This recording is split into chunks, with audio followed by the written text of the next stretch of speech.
Papua New Guinea is poised to exploit a huge reserve of natural gas. US giant ExxonMobil is the major operator of the Papua New Guinea Liquefied Natural Gas Consortium.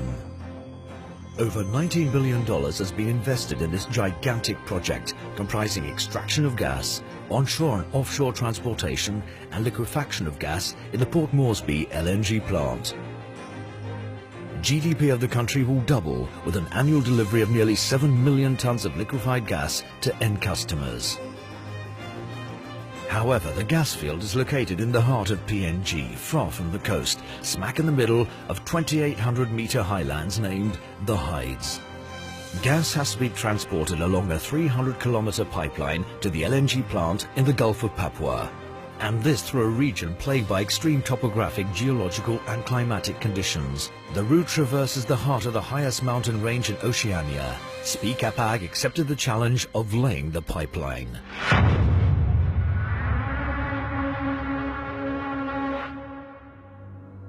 If we were to search for the end of the world, we'd find it here in Papua New Guinea. Don't look for roads, there are none, excepting a track built by Speicapag as a preliminary pipeline was laid in the 1990s. PNG, just north of Australia, counts 6 million inhabitants. More than 800 languages and dialects are spoken. Ancient traditions are still very present. Here it rains all year round, up to 9 meters of water annually. The rainy season lasts 5 months. 30 centimeters of rain can fall some days. 1 to 2 meters of rain can fall in a month. Local temperatures reach 30 to 40 degrees Celsius inland. Humidity is present everywhere on the island. Here, between marshes and mountains, through regions devoid of any infrastructure, Speicapag, subsidiary of Entrepose Group Vinci, must demonstrate its expertise and know-how as it undertakes such an extremely complex project. But beyond the engineering challenge, this project is all about respecting a balance between economic growth, social development and protection of the local environment, today and for future generations. In total, some 450 kilometers of mostly 32-inch diameter pipeline are to be laid.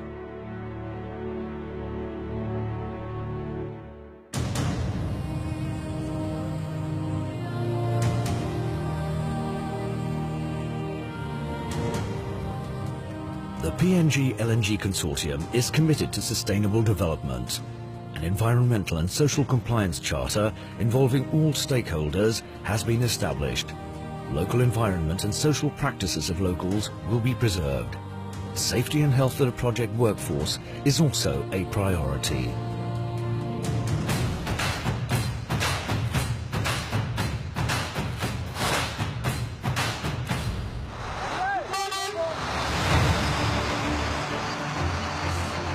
Work began in late 2010, 1 year after the contract was signed, and first phases of engineering, procurement of materials, mobilization and delivery of on-site equipment achieved. The project management team is based in Brisbane, Australia. An office based in Port Moresby, capital of Papua New Guinea, manages all administrative aspects as well as purchase planning and logistics. For this project, Speicapag mobilized more than 3,000 employees, including 600 expatriates from 35 different nationalities. 2,400 Papuan workers were recruited, of them nearly 1,900 from villages along the pipeline route.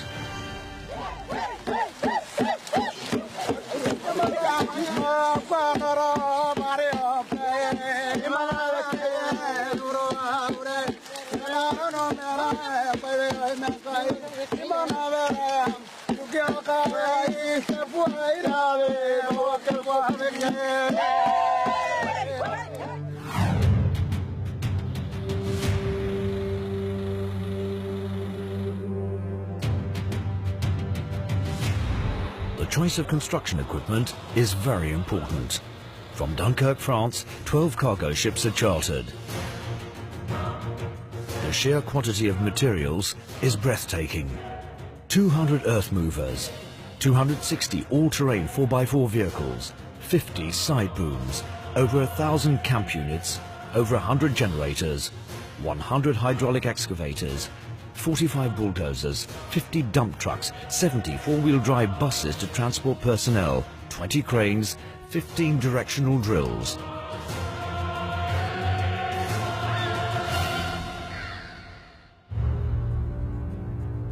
All this equipment is shipped over 24,000 miles to the Southern Hemisphere and port of call, Port Moresby. Here, everything is loaded onto landing craft. But shipment is not over. A 400-kilometer, one-week-long upstream route along the Kikori River awaits. Finally, the cargo arrives at Kopi, a small village transformed into freight platform.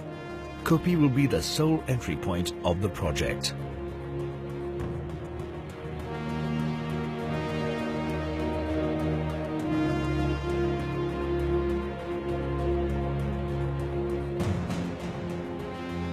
A bird's eye view of the route, a never-ending virgin forest gives an idea of the scope of the project.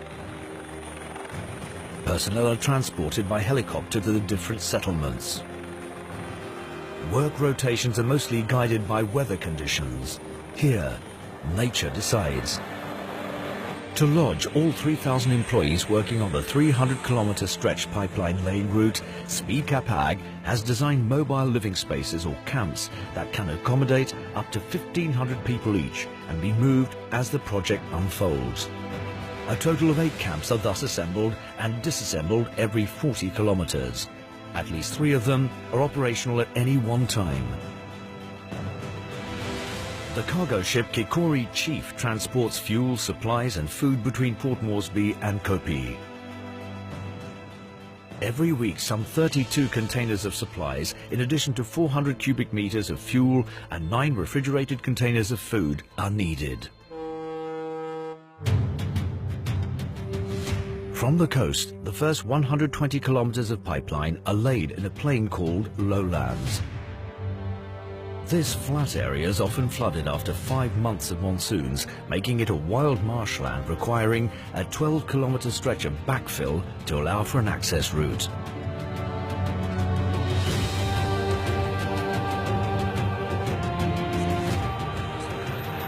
For vehicles to cross the river, floating bridges must be set up. The population is sparse along this section of the route, here in an area of lush vegetation where the sea merges with the land. The next stage of the project runs through a 50-kilometer long plateau.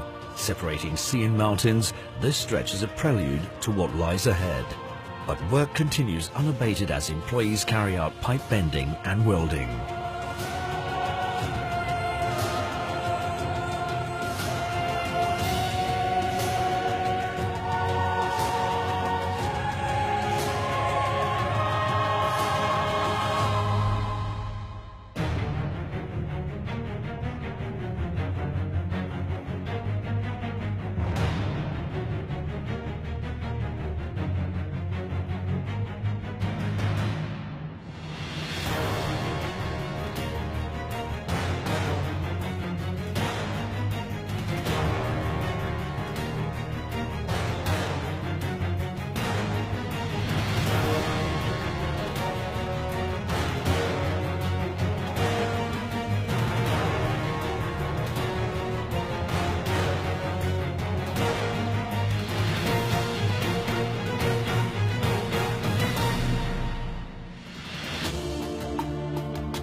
The backbone of Papua New Guinea lies straight ahead.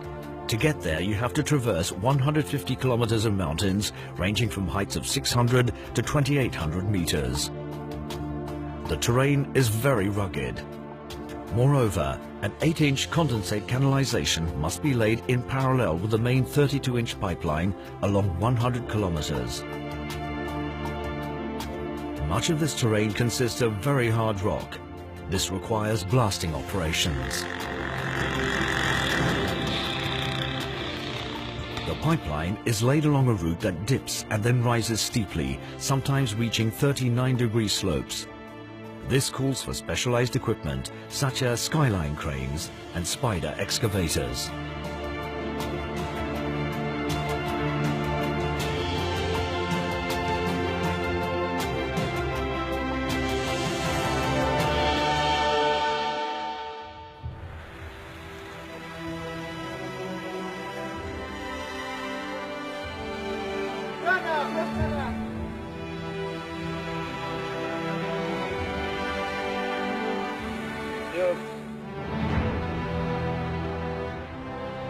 Speicapag capitalized on a project of this magnitude to set up a working conditions management and community development support plan for local populations affected by the pipeline.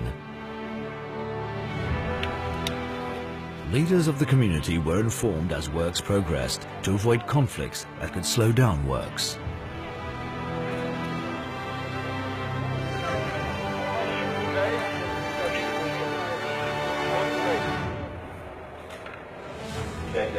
Speicapag ensured recruitment and training in line with the roadmap and recommendations drawn up by ExxonMobil. A skilled and productive workforce capable of working collaboratively, showing mutual respect and upholding the ethical standards fixed by ExxonMobil was built up. When we want to check it,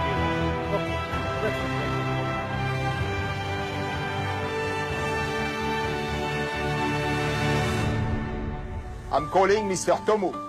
With such a large and ethnically diverse workforce having to work in extreme conditions, occupational security was more than ever a major stake of the PNG LNG project. 28 million working hours were carried out with a frequency rate of less than 0.072, a total recordable injury frequency rate of less than 0.25, a gravity rate under 0.01. Thank you. Safety supervisors These outstanding indicators confirm that foremen and managers at all levels were well drilled in safety procedures. The project was completed with 15 million working hours registered without work loss due to accidents. After 4 years of intense work, the construction phase is over. A new economic era in Papua New Guinea begins. Gas reaches the Port Moresby liquefaction plant. In May 2014, the first client LNG tanker embarks, 5 months ahead of schedule. Residual impacts of the project are dealt with. The local environment is restored.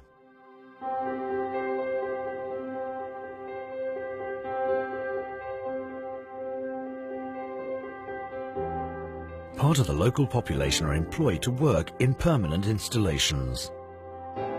Others, having become qualified workers through the PNG LNG project, now work on other oil delivery infrastructures in the country.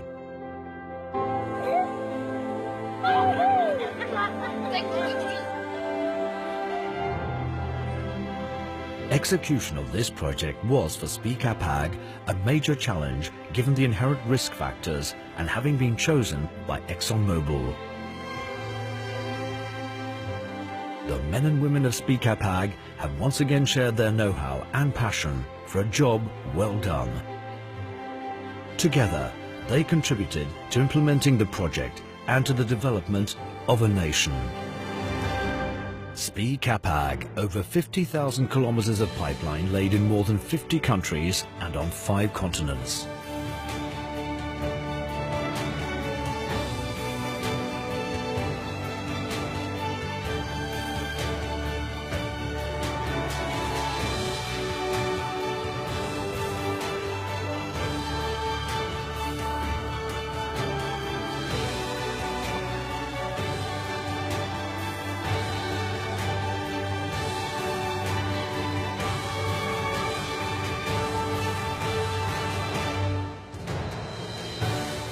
Tell us where you want to go. We've probably been there already. We can share our experience.